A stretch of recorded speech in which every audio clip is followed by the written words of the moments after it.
Bonsoir Brigitte, Bonsoir Gélico et bonsoir à tous. comment vas-tu? Écoute, ça va bien, ça va bien. J'ai cette chance de transmettre des choses, alors je suis là pour ça.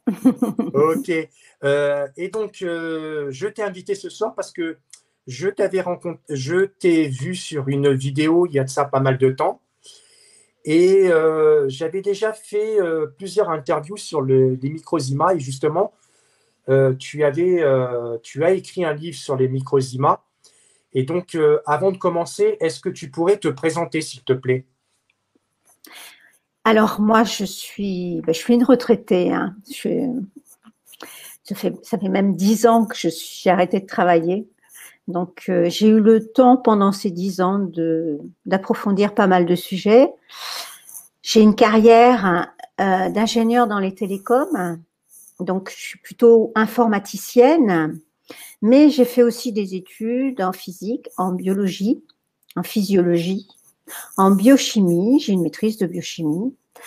Et c'est pas par hasard. Moi j'avais envie de faire des maths, mais j'ai fait la biologie, la biochimie. Pourquoi? Je sais pas. Sans doute, je le comprends maintenant, parce que la vie, elle nous place des choses sur notre chemin. Elle nous amène à faire des choses qui prennent tout leur sens à un moment donné. Voilà. Et depuis quelques années, donc, je m'intéresse vraiment au fondement de la science grâce à des travaux que je découvre d'une autre époque et plus récents pour d'autres et que j'ai envie de transmettre parce que la science les ignore et que c'est bien dommage parce que la science prendrait une toute autre voie en prenant connaissance de ces travaux. Oui. Et justement, on va passer au vif du sujet. Donc, tu as sorti un livre sur justement, voilà, Béchamp, La compréhension du vivant. Ouais. Justement, dis-moi, qu'est-ce qui t'a encouragé justement à écrire un livre sur ce sujet? Je suppose que l'émission dont tu parlais, c'est l'émission que j'ai fait avec Jérémy Mercier l'année dernière, où j'étais très tendue parce que c'était la première émission dans laquelle je transmettais euh, ce que j'avais compris de la théorie d'Antoine Béchamp. Et j'ai tellement bien préparé cette émission, j'ai fait vraiment une synthèse qui était exceptionnelle, c'est-à-dire que faire une synthèse des travaux de Béchamp qui sont tellement énormes, c'est quelque chose qui n'est pas simple. Et je me suis dit, avoir réussi à faire cette synthèse, désormais, il faut petit à petit, dans les mois qui ont suivi, je me suis dit, il faut que j'en fasse un livre. Donc, j'ai redéveloppé ce que j'avais fait de manière très concise lors de l'émission. Je l'ai redéveloppé dans un livre pour faire la démonstration complète de la théorie d'Antoine Béchamp. Donc, le livre est en deux parties. La démonstration de la théorie d'Antoine Béchamp, qui est concrète, basée sur des faits scientifiques. Et derrière, le recul sur la science contemporaine, parce que arriver à faire le lien, et faire le lien en particulier avec les micro-organismes et la microbiologie actuelle, était très important pour mettre tout ça en relation. D'accord. Et justement, quel a été le déclencheur chez toi pour dire, tiens, là, je pense que j'ai quelque chose, il serait bien que je l'écrive. Ça a été quoi le déclencheur? Je pense que le déclencheur, au départ, le déclencheur, ça a été l'émission. C'est-à-dire que j'avais pas l'intention de me mettre en avant ni de présenter quoi que ce soit. Moi, je découvrais tout ce que je le découvrais pour moi-même, mais je n'avais pas l'ambition de le transmettre. Je me disais que plein d'autres gens pouvaient le faire. Et en réalité, il y avait eu une émission, je pense que avec Eric Ancelet en particulier, euh, qui m'a permis de découvrir les travaux d'Antoine Béchamp, mais j'ai découvert que lui-même n'avait pas approfondi les travaux d'Antoine Béchamp. Et D'accord. que les gens qui présentaient Béchamp, pour la plupart, qui tentaient de présenter les travaux de Béchamp, n'avaient pas approfondi le sujet.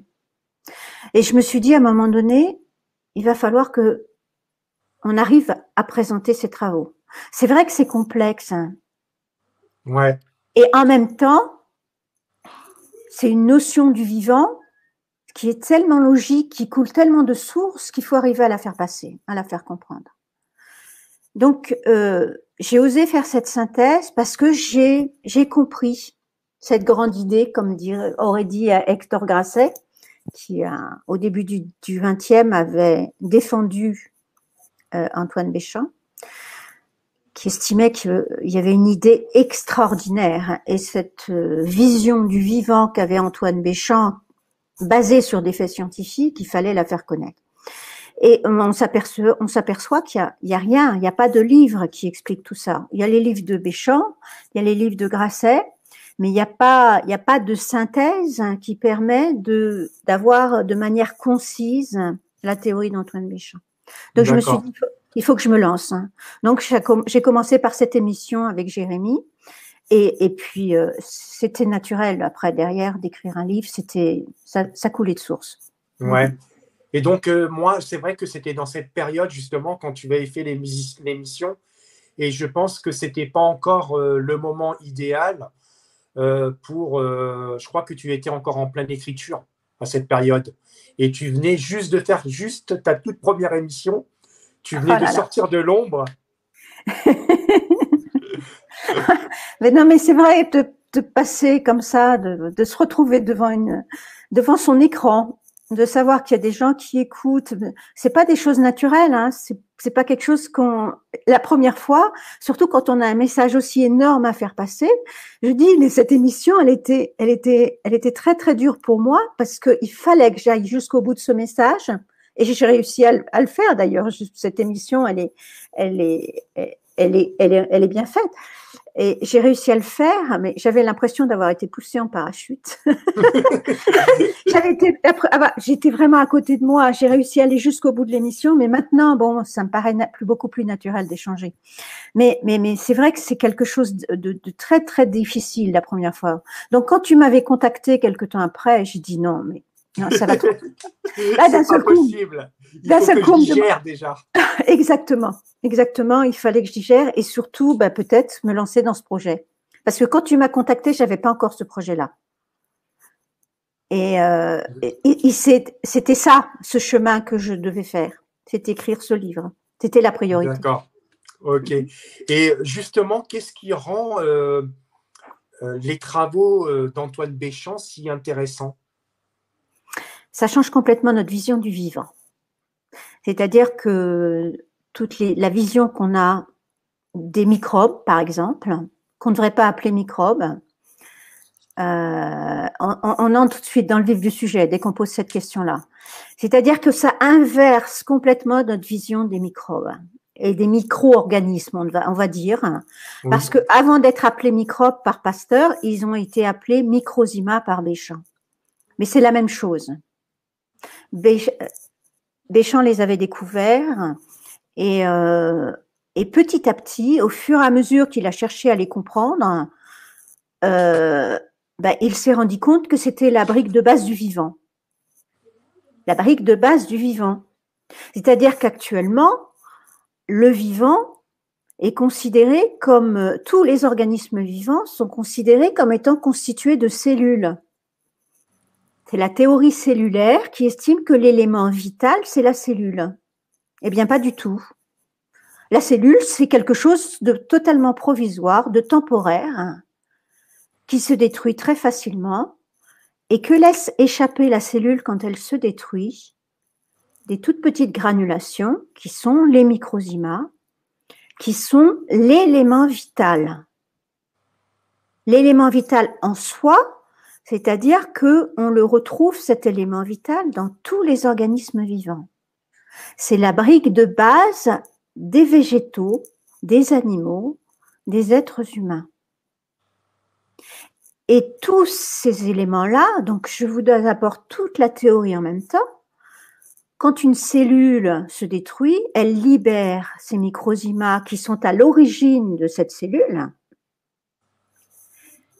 Et ce qu'on retrouve dans l'air et dans l'atmosphère, ce sont ces petites briques de base du vivant de tous les organismes vivants. Et c'est ce qu'on appelle les microbes, parce qu'ils peuvent se développer en différents micro-organismes en fonction du milieu. Au lieu de se développer en cellules dans nos organismes, quand ils sont libérés dans l'air, ils peuvent se développer en bactéries. Mais ils peuvent se développer. Ils peuvent se développer en bactéries chez nous aussi quand le milieu est déséquilibré. Ok. Et justement, quand tu as publié ton livre, est-ce que tu as dû adapter certains contextes ou certains textes pour justement pour que les hautes autorités puissent comment dire accepter ce que accepter. Non, moi les travaux de Béchamp, ils sont à la Bibliothèque nationale de France. Ces livres et toutes ces publications ont été publiées. Ces études ont été publiées en même temps que celles de Pasteur. Ils sont dans les comptes rendus des académies de sciences et de médecine. C'est quelque chose qui est vraiment officiel. Qu'on n'en parle pas, qu'on décide de ne pas en parler et de laisser ça de côté, de ne pas en parler aux gens qui suivent leurs études de sciences, parce qu'on leur fait croire que ça n'a pas d'intérêt, mais pour autant, c'est des choses qui sont présentes. Et à la Bibliothèque nationale de France, on retrouve tout. Tous les livres de Béchamp sont à la Bibliothèque nationale de France. D'accord. Ok. Et est-ce que tu as rencontré des soucis particuliers ou pas du tout? Non, du genre, peut-être quand tu as pioché les livres, est-ce qu'on t'a donné accès et autres, ou tu n'as pas eu de soucis particuliers à ce niveau-là? Non, parce que j'ai sur mon site, déjà, ça fait plus de 5 ans que j'étudie les travaux d'Antoine Béchamp. Donc, plus de 6 ans maintenant, depuis 2017. À l'époque où le professeur André Foujous avait écrit des lettres ouvertes, et je me suis dit, il y a quelque chose à creuser. Et donc, le livre, par exemple, l'œuvre majeure de Béchamp, le livre sur les microzymas, qu'il a écrit en 1883, a été réimprimé par la Bibliothèque nationale de France, à l'initiative de la Bibliothèque nationale de France. Et ce livre est accessible à tout le monde. Donc, c'est le premier livre auquel j'ai accédé. Mais par la suite, on peut accéder à ces livres. On trouve la Bibliothèque nationale de France a un site internet qui s'appelle, d'un seul coup, ça m'échappe, Gallica, gallica.fr. Et on recherche les livres de Béchamp, on trouve les livres de Béchamp. Et sur mon site, j'ai une page consacrée à Béchamp et j'ai mis toute la bibliographie. Celle que j'ai utilisée pour mon livre, j'ai mis la bibliographie à la fin. Toutes les références sont, la bibliographie se trouve et on y a accès à partir de mon site, c'est-à-dire qu'à partir de mon site, il y a tous les livres. Donc, soit on peut les télécharger en PDF, soit on a le lien quand ils n'existent pas, et soit on a le lien vers le livre internet à la Bibliothèque nationale de France sur le site gallica.fr. D'accord. Donc, c'est des choses complètement officielles, tout ça. D'accord. Pourquoi je te parle de ça? C'est parce que je vais prendre l'exemple justement d'Antoine Béchamp et en exemple avec Nikola Tesla. On en a déjà un petit peu discuté et je voulais justement en parler. C'est que Nikola Tesla, vu que lui, pareil, il était un peu dans le même contexte, c'est qu'il dérangeait. Ouais. Donc, on a fait venir les grandes instances qui ont récupéré ses travaux. Moi, je fais la même chose, pareil. Je me positionne dans le même contexte avec Antoine Béchamp. Et si on voulait détruire quelqu'un, pourquoi ne pas détruire détruire tous ces documents, puis comme ça, on laisse plus de traces. Alors, il y en a qui ont fait ça, de brûler des livres. Mais ça paraît difficile maintenant, parce que. Mais par contre, quelle différence avec Tesla? C'est que Tesla, c'est beaucoup plus tard. Oui. Mais Tesla, c'est au XXe siècle. Antoine Béchamp, c'est donc dans les années, et il a commencé déjà à être victime un petit peu. Il y a eu une réelle conspiration du silence. Hein. C'est quelque chose qui est écrit même dans les comptes rendus de l'Académie des sciences et de médecine. Dans les comptes rendus, alors je n'ai plus de dates, j'ai du mal à retenir, à donner à pas me tromper dans les dates. Donc je vais éviter de donner les dates.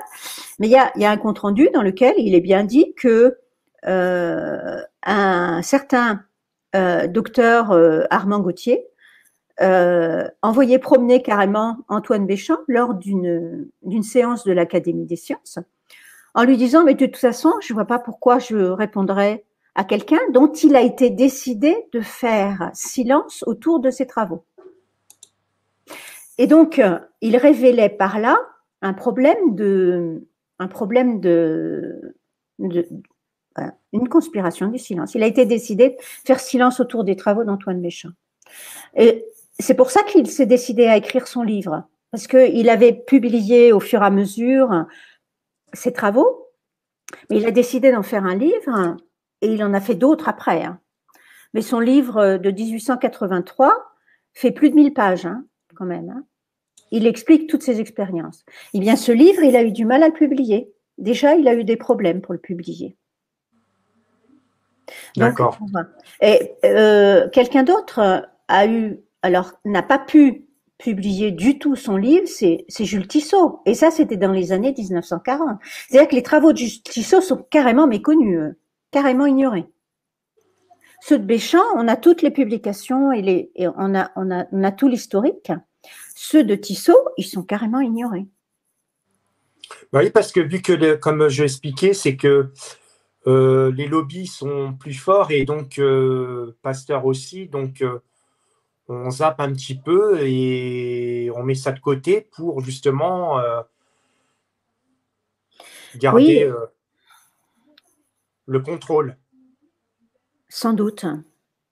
Sans doute. Je relisais un document d'Hector Grasset là aujourd'hui, dans lequel il disait qu'en fait, donc si on veut bien comprendre entre microsima et microbes, donc c'est la même chose, sauf qu'on les regarde sous un autre angle, c'est-à-dire que le microsima c'est quelque chose qui nous est propre, et donc ce qu'on retrouve dans l'air, ce sont les restes des organismes vivants, et que ce sont pas du tout des agents pathogènes, ça n'a rien à voir. Et Hector Grasset expliquait dans une petite une esquisse qu'il avait fait de Béchamp dans un premier temps. Il expliquait dedans que en fait Pasteur, l'idée des microbes était venue d'Allemagne, c'est-à-dire inverser le rôle des microzymas, inverser ce rôle essentiel, vital des microzymas et les appeler microbes, c'était venu d'Allemagne. Et que l'idée avait séduit Pasteur. Il s'est dit que c'était l'occasion et il a sans doute été encouragé à porter ce message. Donc il s'est passé quelque chose à ce niveau-là. Ok. Justement, dans ton livre, tu parles d'Éric Ancelet. Est-ce que tu pourrais nous parler en quelques mots pour aiguiller un petit peu les éditeurs pour savoir qui est ce monsieur? Éric Ancelet, c'est un vétérinaire. Il a fait il est docteur. Il a fait des études vétérinaires et il a écrit un livre excellent qui s'appelle Pour en finir avec Pasteur, qui est édité aux éditions Marco Pieter aussi. D'ailleurs, je ne sais plus à quelle édition on est. Et donc, il explique un peu le contexte, mais il le fait de manière très, très constructive. Il explique le contexte dans lequel était Pasteur, quelqu'un qui était sans doute un peu paranoïaque et qui avait peur dans des contextes de guerre et qui avait des problèmes de santé en plus. Et donc, l'idée de microbe, ça lui a paru logique à lui. À Pasteur, ça lui a paru logique qu'on puisse avoir des agents pathogènes, des petits micro-organismes qui nous agressent. C'était dans son tempérament d'accepter de ce genre de choses. Mais il les a pas prouvés du tout. Il n'a pas prouvé du tout ce qu'il a décidé. il ne l'a pas prouvé, et même ses expériences montraient, les expériences de Pasteur donnaient les mêmes résultats que celles de Béchamp, c'est-à-dire qu'on avait des ferments internes plus petits que la cellule qui se développaient en bactéries dans le cas de déséquilibre. Et donc, les expériences même de Pasteur prouvaient le contraire de ce qu'il a maintenu par la suite.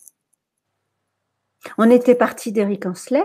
Donc, Eric Hensley, il a fait un livre vraiment passionnant qui explique le contexte et qui expose un petit peu une manière de voir les choses. Il parle de Tissot, il parle des problèmes des dogmes qui sont faux, en fait, c'est ce que je viens de dire. Hein. Les expériences de Pasteur montrent le contraire de ce qu'il a démontré, c'est-à-dire le dogme de l'asepsie des animaux, donc des humains, hein, est absolument faux.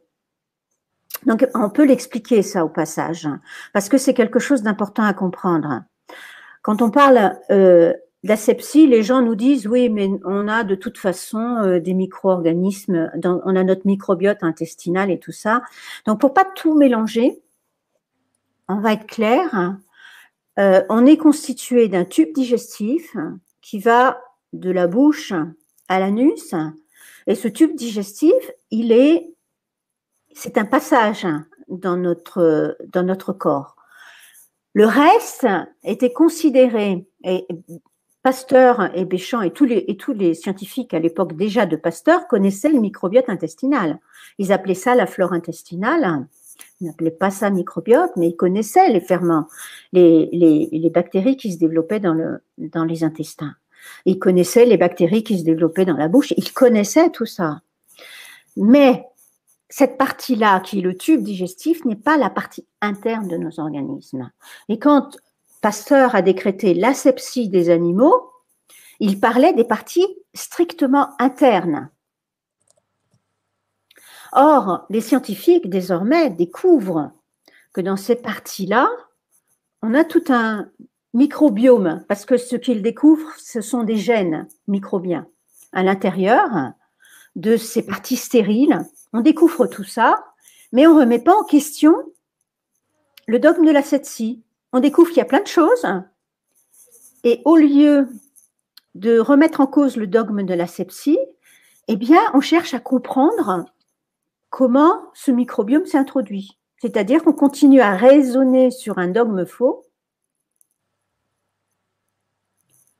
Je vais peut-être un peu loin là, non? On continue à raisonner sur un dogme faux et on cherche à comprendre, c'est-à-dire que tout ce qu'on trouve dans nos parties stériles, que Béchamp et Pasteur voyaient dans leurs expériences, eh bien, on estime que c'est étranger parce qu'on s'appuie sur ce dogme.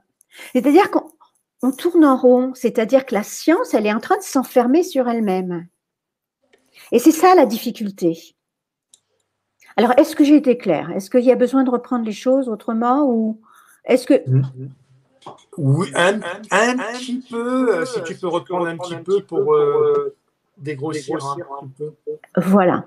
Donc, si les scientifiques actuellement découvrent qu'on n'est pas stérile, mais comme ils s'appuient sur un dogme de l'asepsie, ce qu'ils découvrent dans nos organismes, donc dans les parties internes, purement internes, je dis bien, pas le microbiote intestinal, dans les parties purement internes, ce qu'ils découvrent là, ils le prennent systématiquement pour quelque chose d'étranger. Parce qu'ils, pour eux, depuis ce dogme, ils ne peuvent pas imaginer qu'on puisse avoir quelque chose de vivant plus petit que la cellule. Voilà, c'est plus clair. Alors qu'en fait, en découvrant ce microbiome, ils auraient dû se dire, mais finalement, on n'est pas stérile. Donc, si on n'est pas stérile, le dogme de l'asepsie est faux. Ou alors, au moins, remonter à l'histoire de ce dogme pour voir comment ce dogme a pu devenir une vérité comme elle l'est. Ouais. Et justement, tu expliques bien dans ton livre et quelle a été la réaction justement quand tu as pendant tes recherches, la réaction que tu as eue bah, quelque part, on s'était fait dupe. Pardon? Quelque part, on s'était fait duper. Quelque part, oui, on a été tous trompés, en fait. Ouais. On a tous été trompés. En tant que scientifique, on a été trompés. Maintenant, même les enseignants et même les scientifiques sont tellement persuadés de tout ça que tous ceux qui transmettent continuent à tromper les autres sans le comprendre. Ouais. Et c'est là la difficulté. C'est là la difficulté, c'est d'atteindre les scientifiques parce que ça remonte à tellement longtemps qu'ils ne reviennent plus en arrière. Or, je suis en train de dire qu'en fait, ils ajoutent des corrections, des interprétations toujours sur des bases fausses. Ouais. Et Mais donc, justement, on est dans une science qui est complètement, c'est devenu n'importe quoi. C'est des couches, des couches, c'est des couches, c'est des couches qui sont sur une base fausse. Et donc, tout ça, ça doit s'écrouler à un moment donné. Le problème, c'est qu'il y a tellement de couches, que les scientifiques n'arrivent pas à remonter là. La première fois, quand j'ai voulu éditer le livre, je l'ai fait relire à une scientifique qui était ouverte, une volonté d'ouverture, mais en fait qui s'est complètement bloquée. Parce que elle expliquait, mais moi je comprends, on a cette notion de terrain, qu'on puisse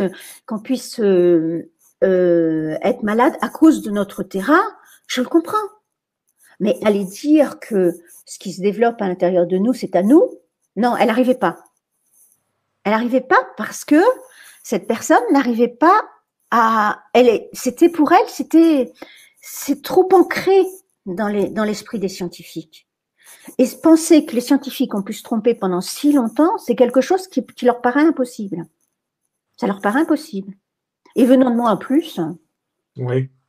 Voilà. Donc, tant que les scientifiques eux-mêmes ne tenteront pas de faire passer ce message-là, parce qu'à un moment donné, il y a des scientifiques qui sont courants.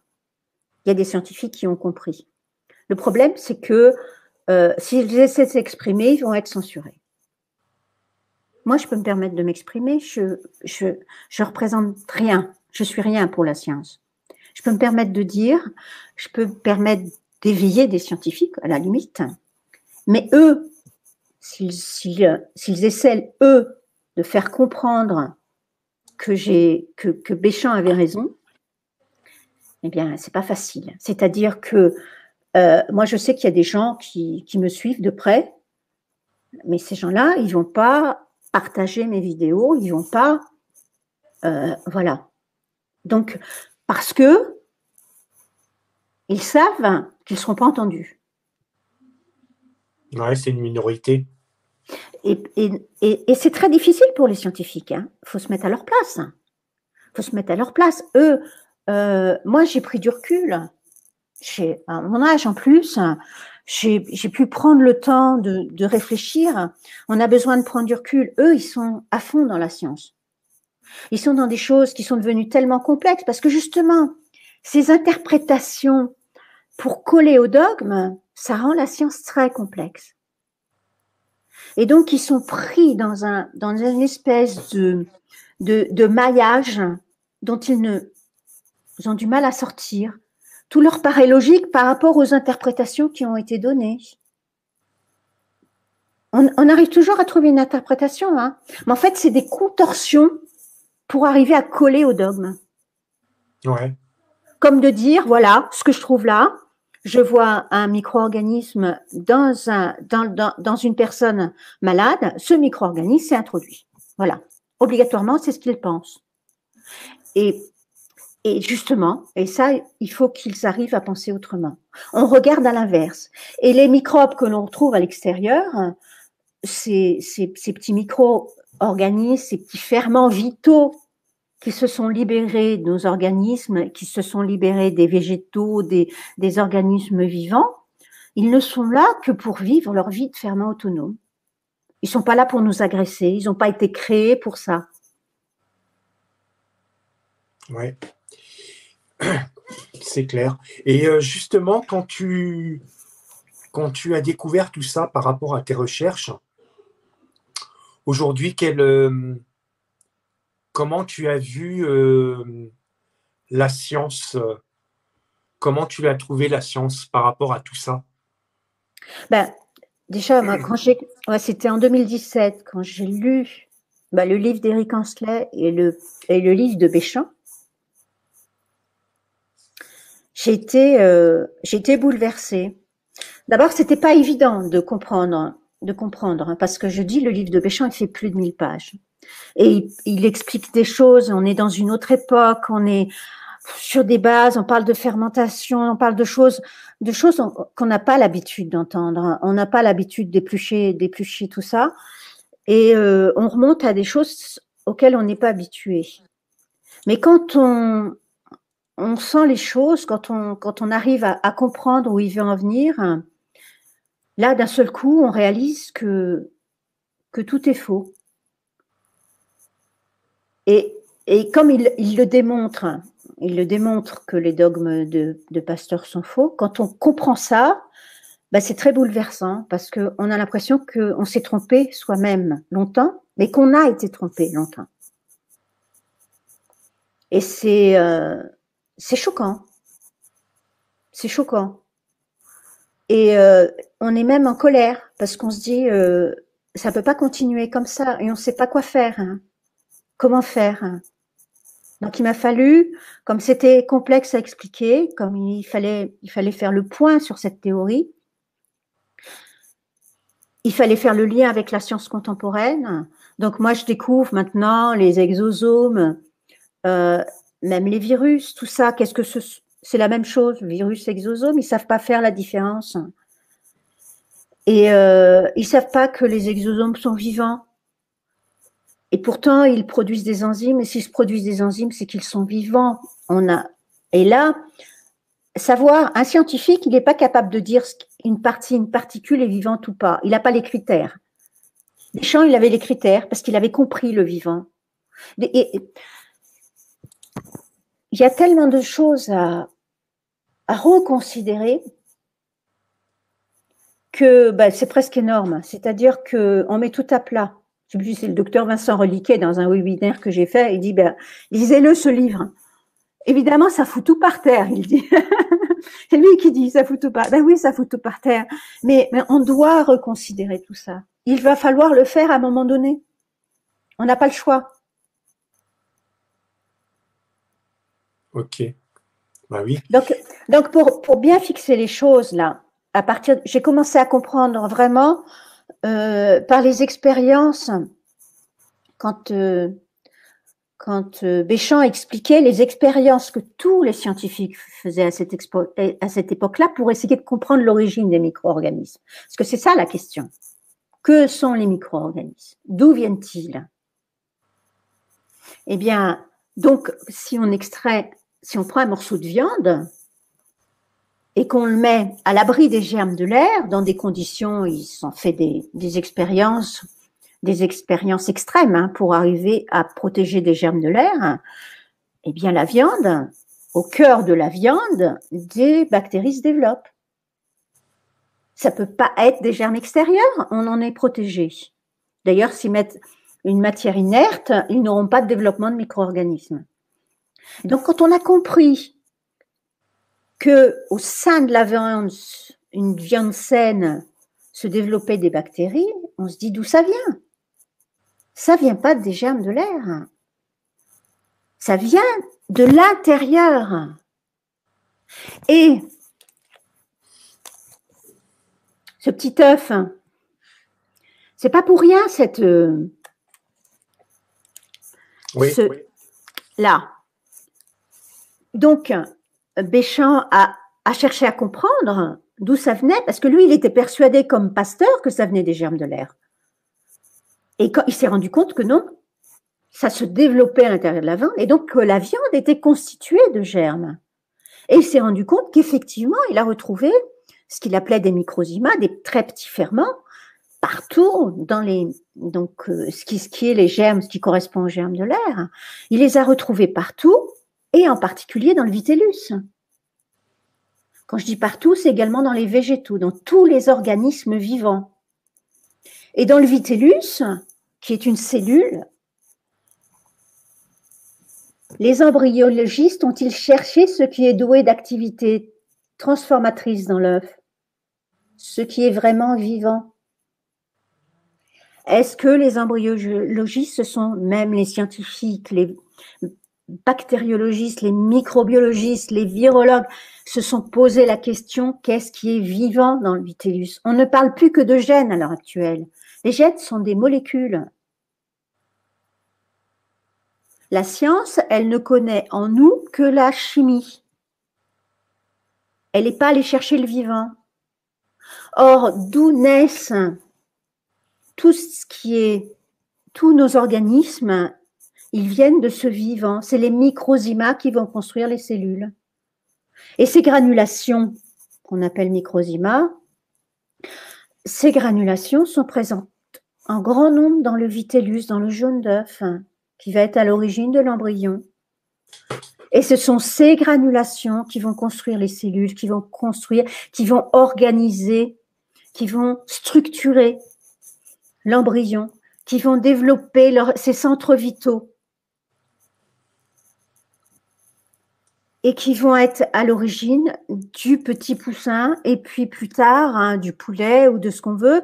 Et si on parle de l'ovocyte chez la femme, c'est pareil, ce sont des granulations auxquelles se joignent les granulations du spermatozoïde et ce sont ces granulations qui vont former l'œuf, qui vont former le petit être qui va naître.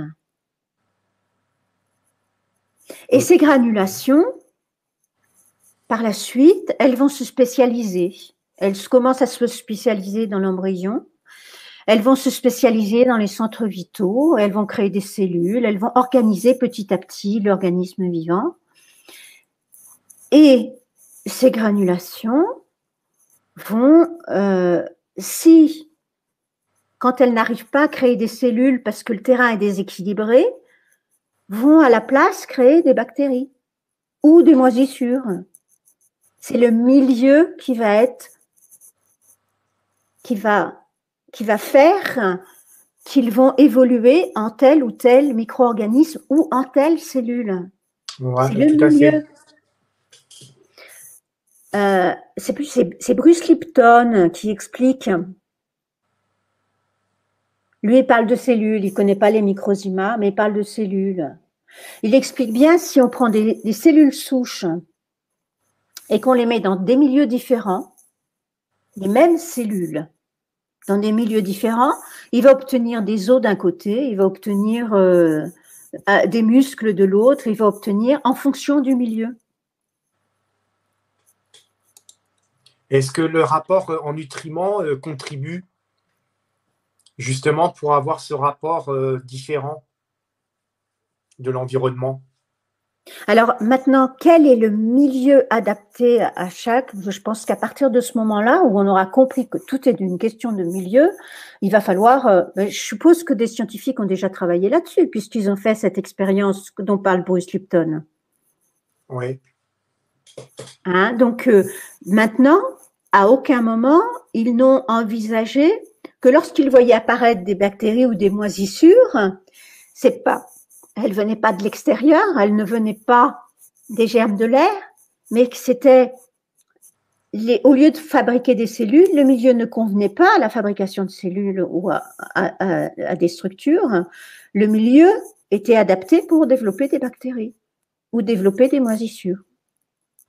Seulement, le problème, c'est quand les scientifiques voient des bactéries ou des moisissures, ils pensent qu'il y a une contamination. Il faut qu'ils changent leur manière de voir. C'est ça.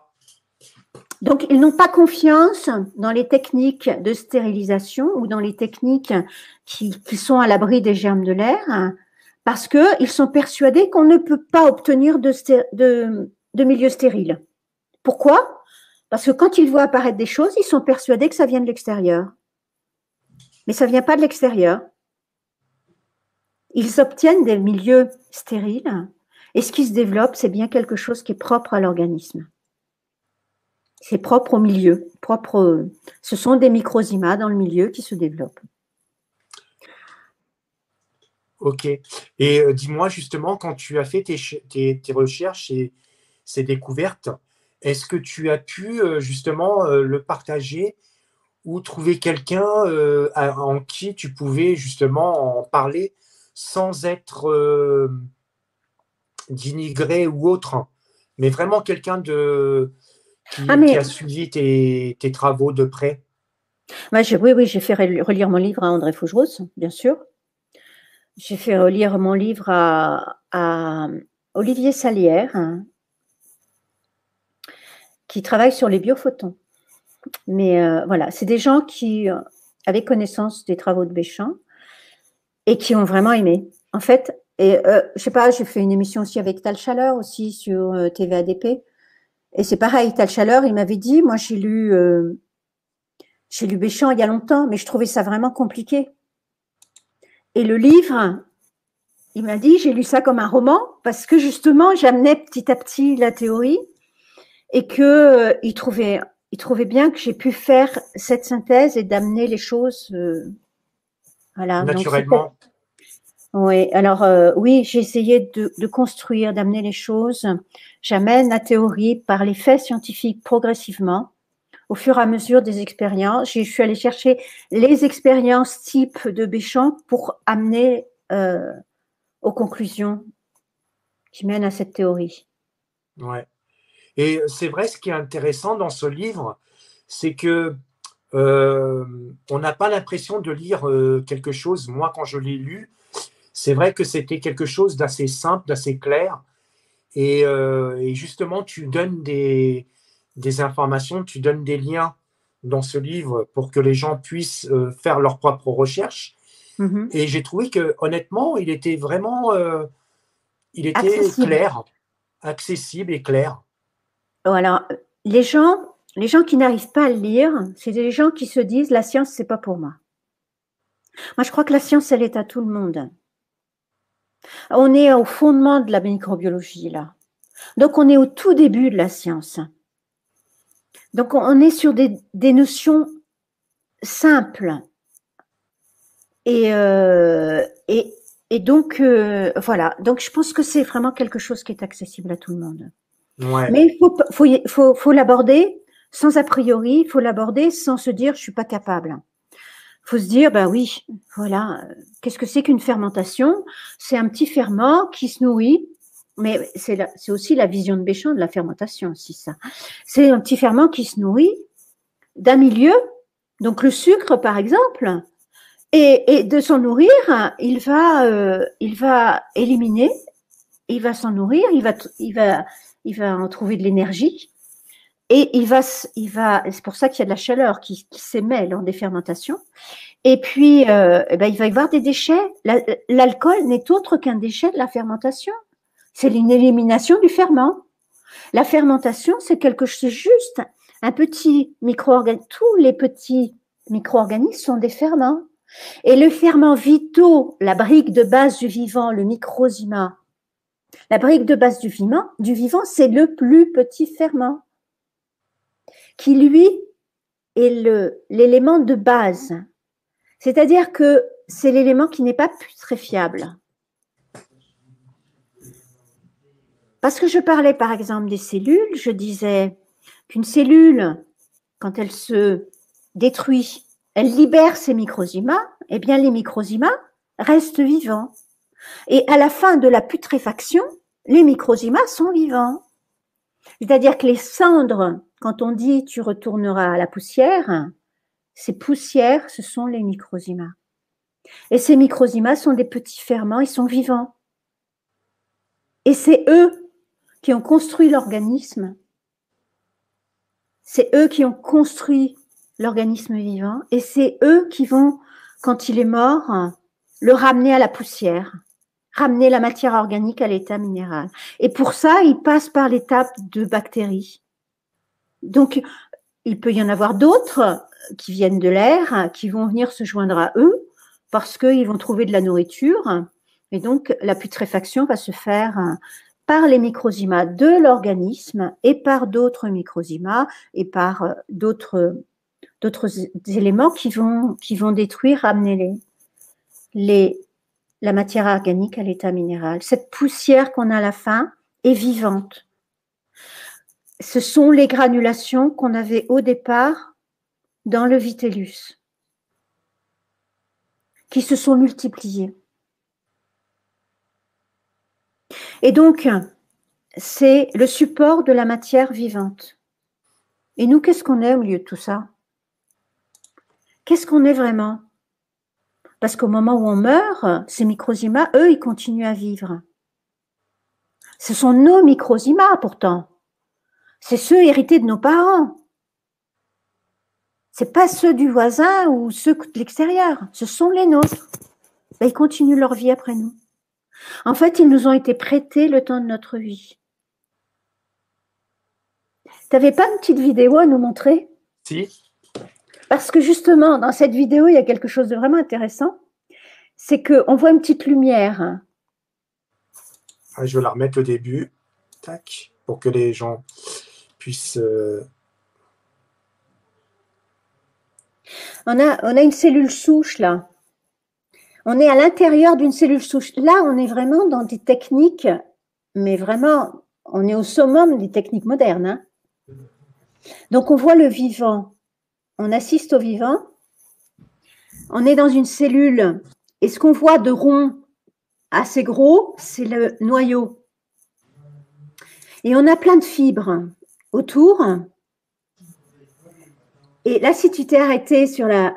On voit une petite lumière. On voit une petite lumière en haut. Oui. Alors, on y reviendra à cette lumière. Mais il faudra s'en souvenir de la lumière qu'on voit en haut à gauche. Bon, qu'est-ce qu'on voit? On voit des fibres, on voit plein de choses. C'est une cellule souche. Ces fibres, les gens qui ont fait cette vidéo, on est, je ne sais pas si vous voyez l'échelle, hein, on est à l'échelle de 10 microns là. Hein. Oui, 10 microns, c'est marqué en bas. On est vraiment à l'intérieur. On est vraiment à l'intérieur d'une cellule et on observe le vivant. Et donc c'est toutes ces fibres. Apparemment, elles disent que c'est des fibres de stress. C'est pas les fibres qui nous intéressent, c'est toutes les petites granulations qu'on voit à l'intérieur de la cellule. Et il est probable que toutes ces petites granulations, ce sont des microzymas. Il y en a peut-être qui sont peut-être des granulations lipidiques simplement, ou il y a peut-être des choses. Il faudrait les extraire, voir si elles fermentent. Donc, si elles sont capables de se nourrir, produire des enzymes, c'est qu'elles sont vivantes. Et donc, il suffirait de les extraire pour s'en assurer. Et donc, si tu la remets en mouvement, cette vidéo, on les voit bouger, on voit qu'elles travaillent, hein, toutes ces petites. On en voit bouger en bas à droite, hein, on en voit bouger. Alors, on sait. Voilà, il faut regarder plus près. Et cette lumière qu'on voit là-haut, qu'est-ce que c'est? C'est Olivier Salière qui travaille sur les biophotons. Il a demandé à Nanolive, la technologie, en Suisse. Il leur a dit, mais est-ce que ça provient de vos appareils, cette lumière? Et on lui a dit non. Donc, c'est une lumière interne. C'est-à-dire que au-delà des microzymas qui sont sans doute l'élément vital et qui sont brillants selon Antoine Béchamp. Donc c'est peut-être ces petites granulations qu'on voit peut-être un... Et au-delà de... Il y a sans doute une lumière, quelque chose. Et peut-être que quand on est vivant, c'est peut-être notre lumière, notre âme, je ne sais pas, quelque chose qui vient les informer, ces microzymas, pour qu'ils travaillent ensemble à notre organisme et qui, lorsqu'on est mort, eh bien, se retrouvent autonomes.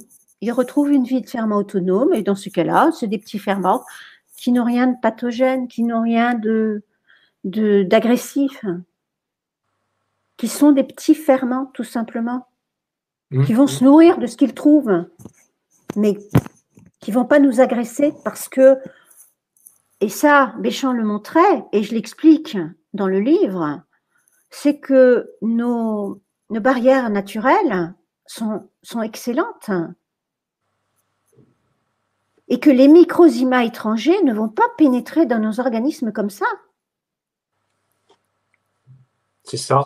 Ce qu'on trouve à l'intérieur de nous, les microbes que l'on retrouve parce que nos microzymas ont trouvé un milieu déséquilibré et se transforment en bactéries, en moisissures, en ce qu'on veut, ces microbes que l'on trouve, ce sont les nôtres.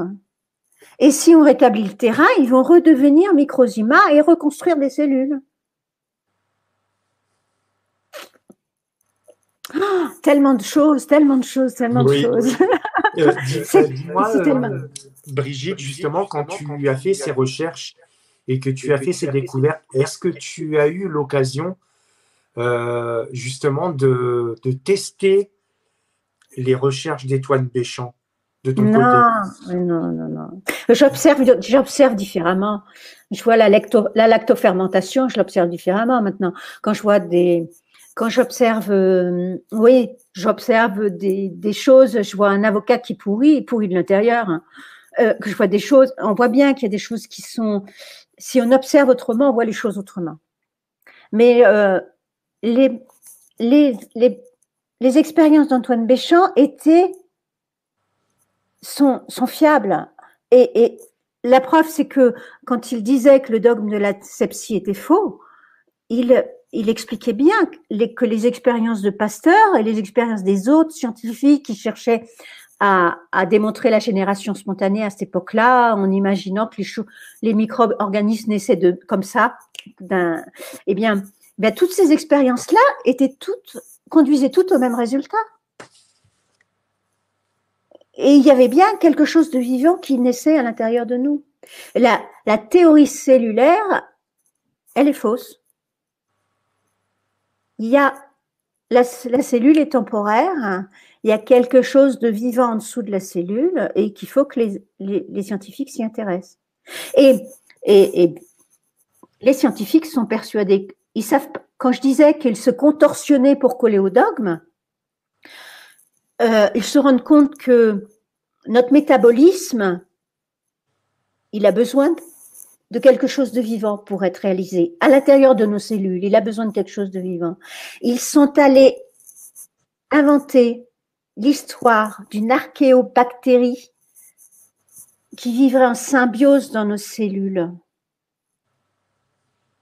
pour réaliser ce métabolisme. C'est-à-dire que nos cellules ne seraient pas capables de faire leur métabolisme. C'est-à-dire qu'il faudrait quelque chose d'externe. Et là, les scientifiques, ils devraient vraiment s'interroger. Ça cloche. Ça cloche. On n'est pas vivant, on n'est que physico-chimie, on n'est que des molécules, que de la chimie. Par contre, il y aurait des bactéries qui nous feraient notre métabolisme. Oui, mais c'est pas des bactéries, ce sont nos microzymas et c'est l'élément vital de base, la structure de base du vivant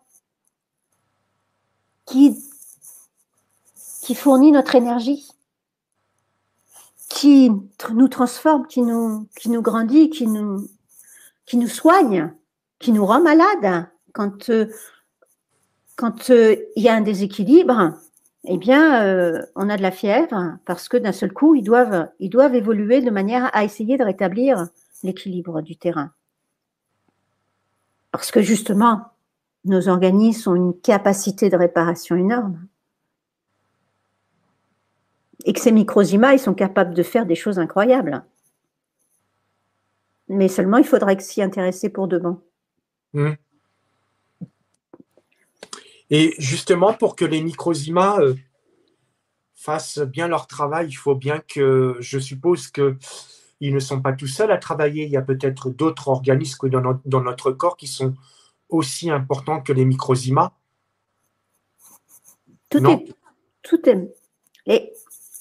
Le microzyma est la brique de base. D'accord. Donc, tout autre organisme qu'on peut trouver dans nos cellules provient de nos microzymas. Par exemple, les leucocytes. On sait l'importance des leucocytes. Les leucocytes, ils ne proviennent pas d'une autre cellule. Et d'ailleurs, normalement, on dit que les cellules proviennent d'une autre cellule, dans la théorie cellulaire. Pourtant, les cellules embryonnaires ne viennent pas d'une autre cellule. Ils proviennent des granulations. Eh bien, les leucocytes, c'est pareil. On voit apparaître des leucocytes dans nos organismes. Eh bien, si on regarde bien, c'est une accumulation de granulations. Et Béchamp a montré que les leucocytes étaient produits par les microzymas. Jules Tissot le montrait également. Il expliquait d'ailleurs que les différents leucocytes qu'on connaît sont des étapes de fabrication d'une même cellule.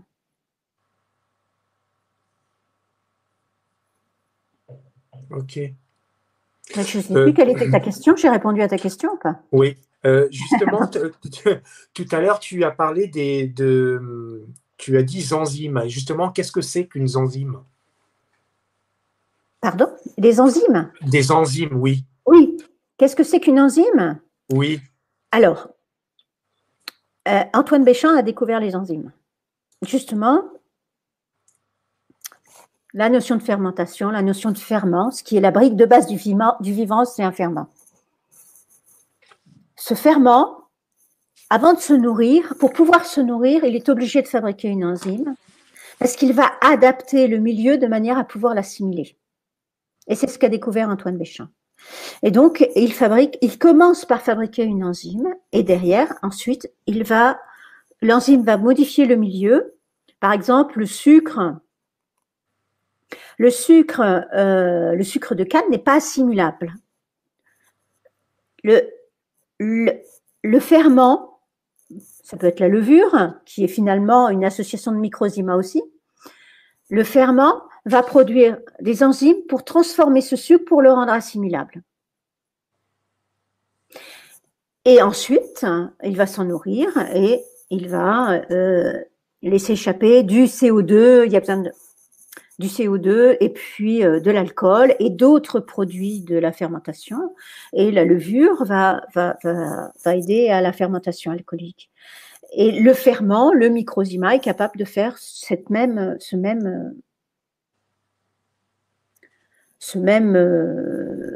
production d'alcool. Tout ferment est capable de produire de l'alcool. Si on le met dans un milieu avec du sucre, tout ferment est capable de produire de l'alcool.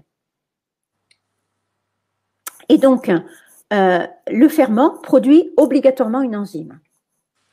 Et c'est la marque enzyme, zym, ça veut dire ferment en grec. Et Béchamp appelait ça les zymases. Et c'est lui qui a créé le terme de zymase. Oui. Et c'est devenu enzyme par la suite, mais c'est lui qui a créé le terme de zymase. Et personne ne sait qu'Antoine Béchamp a découvert les enzymes. D'accord. Voilà. Et microzyma contient aussi ce terme de zyme, ferment donc. Donc le microzyma, c'est le ferment vivant et il produit l'enzyme. C'est un ferment, c'est une protéine, l'enzyme est une protéine active. C'est le ferment qui est vivant, qui est un organisme vivant. C'est pas l'enzyme.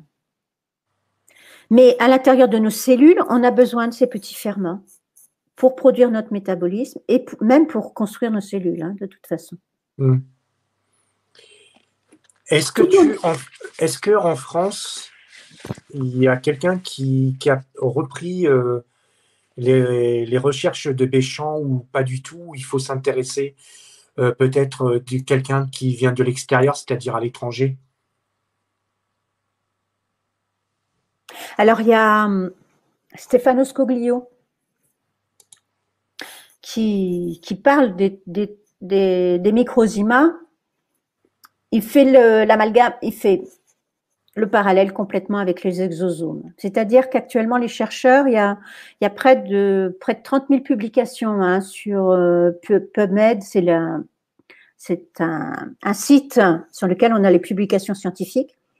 Si on recherche exosomes, on va retrouver près de 30 000 publications et c'est très récent, c'est-à-dire que c'est des choses qu'on a découvert il y a 4-5 ans, il y a peut-être un peu plus, mais depuis quelques années, il y en a énormément de publications.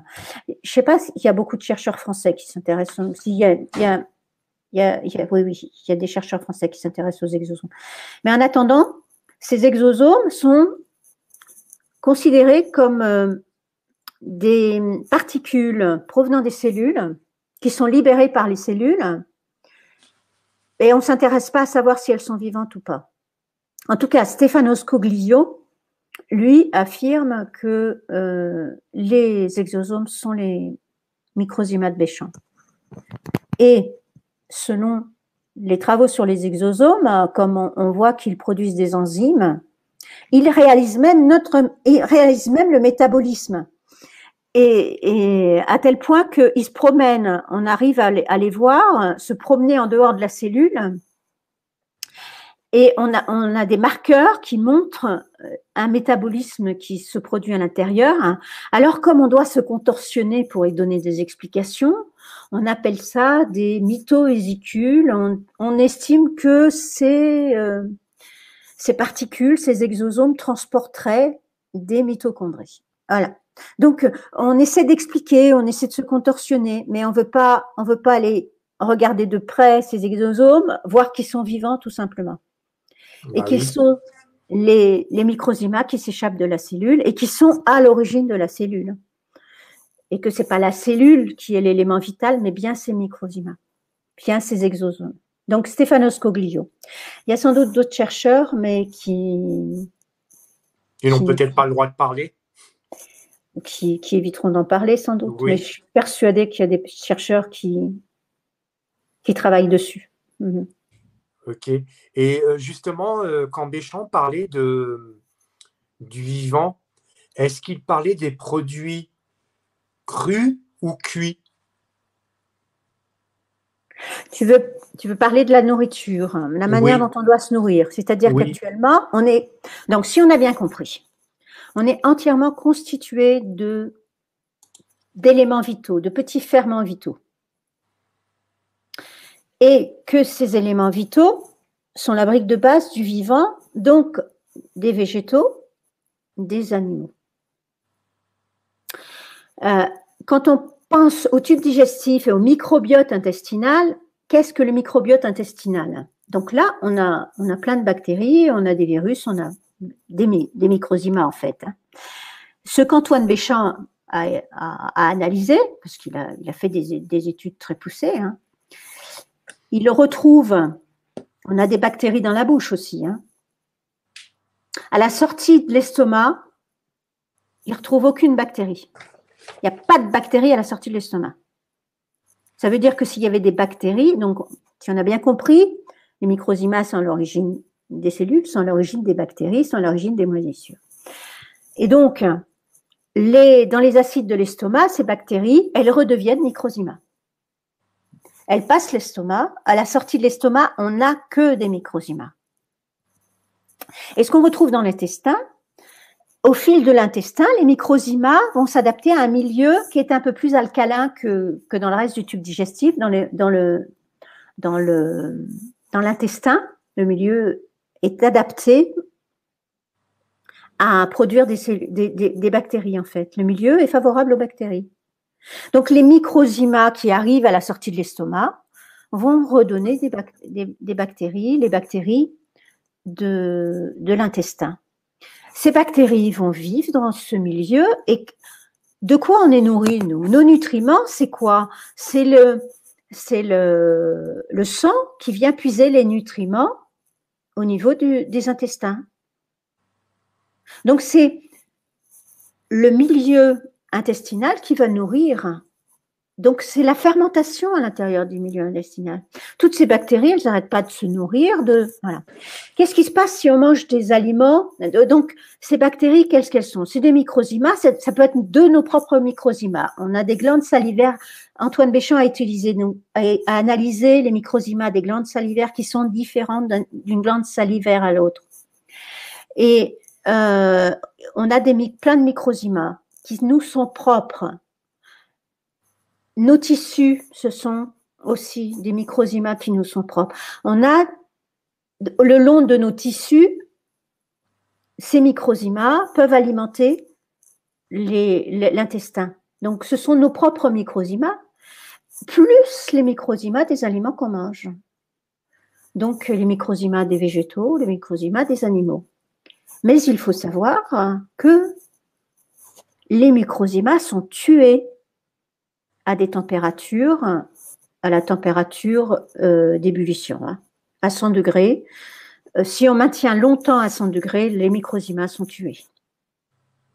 C'est-à-dire qu'ils sont toujours là, on verra toujours les granulations, ils ne disparaissent pas comme ça, mais ils ne sont plus capables de fournir des enzymes, de produire des enzymes, ils ne sont plus capables de se nourrir, ils sont morts.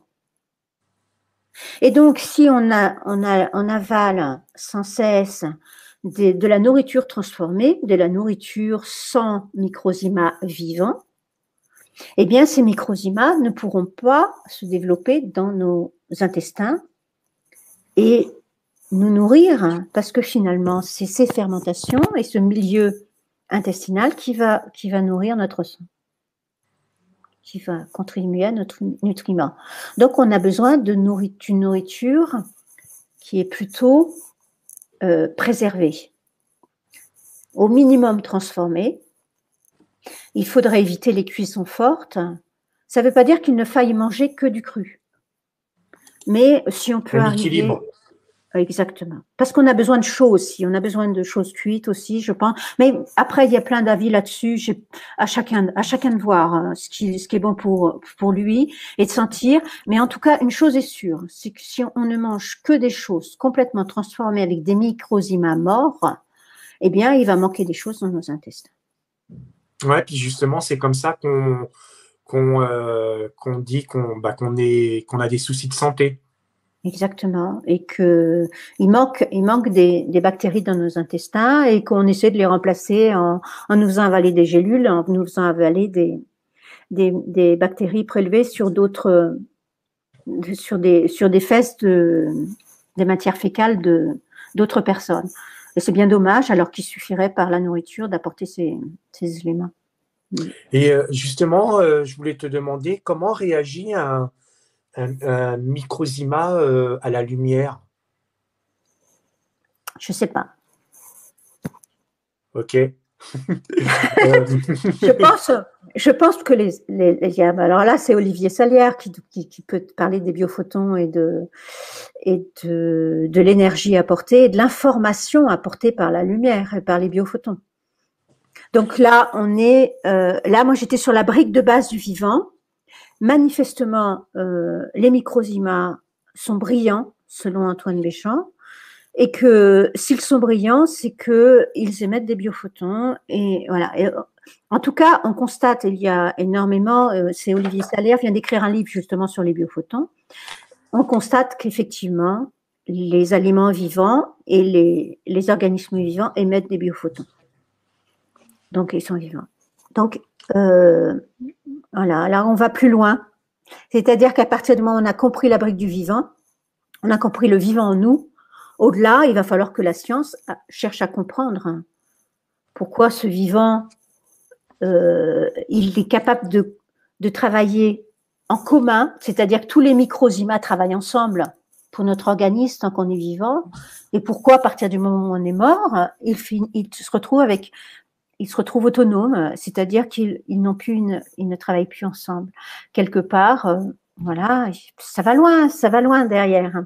Mais il y a plein de questions à se poser, passionnantes. Ouais. Donc, cette lumière qu'on voyait en haut à gauche sur la petite vidéo, il est évident qu'il y a une information par la lumière, par les biophotons, il se passe plein de choses dans l'organisme, dans une cellule et dans nos organismes. Ouais, c'est ça. Et justement, comment un microzyma, comment il est fabriqué, le microzyma? Alors, le microzyma, il peut mourir, on l'a vu, par la température. Oui. Mais il est indestructible, c'est-à-dire qu'il n'est pas putréfiable. Il n'est pas putréfiable pour la bonne raison qu'il est le principe de base de la putréfaction. C'est un ferment très particulier, le microzyma. Quand il construit des levures, quand il construit des micro-organismes et autres, ce sont des ferments, oui. Mais alors lui, il est la brique de base. Il est l'élément de base que l'on retrouve, la poussière que l'on retrouve à la fin de chaque organisme vivant, quand l'organisme est complètement putréfié. C'est l'élément de base. Et on peut pas aller au-delà. Alors oui, Béchamp a réussi à le détruire en le cassant, parce on peut arriver à le casser malgré tout. Il va pas se putréfier naturellement, puisqu'il est le principe de base de la putréfaction. mais il peut être cassé, puisque Béchamp a analysé sa composition. Il a vu qu'il était composé à 80% d'eau, de minéraux, de carbone, hydrogène, oxygène, azote, comme tous les organismes vivants. Ouais. Il a une composition. Il a une composition, il a comparé la composition de Microzima, de différents types de Microzima, suivant leur origine, parce qu'ils ne sont pas tous pareils. Il a comparé la composition des Microzima, de différents Microzima, suivant leur origine, à celui de la levure. Et par exemple, les Microzima des amandes, eux, contiennent énormément de minéraux qu'ils ne retrouvent pas dans les Microzima du foie ou les Microzima du pancréas, qui sont différents également. Voilà. Ok. Eh bien, écoute, j'ai encore les 2 dernières questions. Et après, je pense qu'on va clore l'interview. Donc, mon avant-dernière question, qu'est-ce qu'il faut retenir de tout ça? Il faut vraiment changer sa vision des microbes. Les microbes, c'est des micro. Il ne faut plus les appeler des microbes, ce sont des micro-organismes, ce sont des ferments. Et qu'on est nous-mêmes entièrement constitués de petits ferments vitaux, qu'on n'est pas que chimie, on n'est pas que gènes. Je parle d'ailleurs dans le recul sur la science contemporaine, dans mon livre, je parle aussi d'une publication dans laquelle on montre que ce sont les granulations du vitellus qui auto-assemblent l'ADN qui va être l'ADN du nouvel individu. C'est bien les granulations qui sont à l'origine de nos gènes aussi. Donc, tant qu'on... Voilà, il faut... Et surtout, les micro-organismes qui se développent en nous sont les nôtres. Et que ce qu'il faut, c'est rétablir le milieu pour leur permettre de retrouver leur fonction d'origine. Voilà. Okay. Donc, ça change complètement notre vision du microbe. C'est ça. Et donc, ma dernière question, penses-tu qu'un jour, un journaliste courageux se décide à en parler et rétablir la vérité? Oui.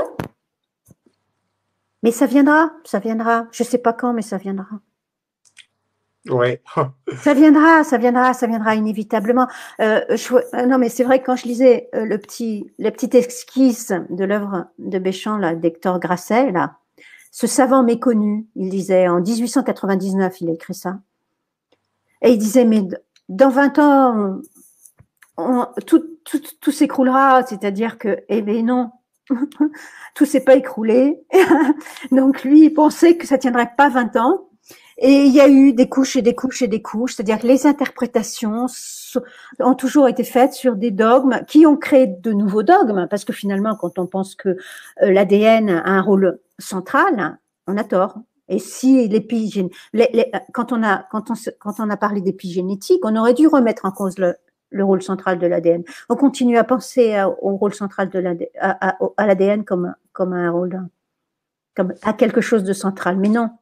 Et les autres gènes du microbiome, c'est-à-dire les gènes des micro-organismes internes, proviennent également des microzima. Et donc l'ADN n'est pas seul, l'ADN cellulaire n'est pas seul. Et sans doute qu'il y a un repère, quelque chose qui permet de repérer l'identité, c'est-à-dire l'origine de ces gènes. Et il doit y avoir quelque chose de commun entre les gènes du microbiome et les gènes et l'ADN, mais il doit y avoir quelque chose qui identifie l'individu et qui permettrait de trouver leur origine. Mais alors, ça demande à être étudié. Yes. Ok, Brigitte, en général, je laisse le dernier mot de la fin à mon invité. Donc, je te laisse aussi le dernier mot de la fin. Et toujours, mon dernier mot, c'est toujours le même. C'est que je souhaite vraiment que des scientifiques aient le courage, au moins de regarder. Et pas rester sur des tabous On leur a dit, oui, Béchamp, c'est du vieux, c'est absurde de s'intéresser à ça. Avec tout ce qu'on a découvert depuis, eh bien non, il faut que les scientifiques aient le courage de regarder. Et donc, j'ai essayé d'être très pragmatique dans ce livre, et justement pour amener les scientifiques à réaliser que ce qu'on leur présente là, c'est vraiment de la science. C'est la science. C'est la science et c'est la voie que la science aurait dû prendre. Ouais. Ok. Et ben moi, je vais rajouter. Merci beaucoup, Brigitte, d'avoir accepté parce que ça a été limpide. Je me retrouvais à ta place, hein, comme si toi tu faisais tes recherches et autres, hein, parce que c'est vrai, même avec ton livre, il est facile à lire. Et donc, je te remercie beaucoup d'avoir accepté. Je sais qu'au début, c'était pas facile du tout. Et je trouve que tu es de plus en plus à l'aise. Donc, bravo. Ben, merci. Je t'en prie. Et donc, voilà. Donc, n'hésitez pas à partager la vidéo, liker. Tu restes encore quelques minutes avec moi, Brigitte. D'accord. D'accord. Et donc, bonne soirée à vous tous. Et je vous dis à très bientôt. Bonne soirée à tous.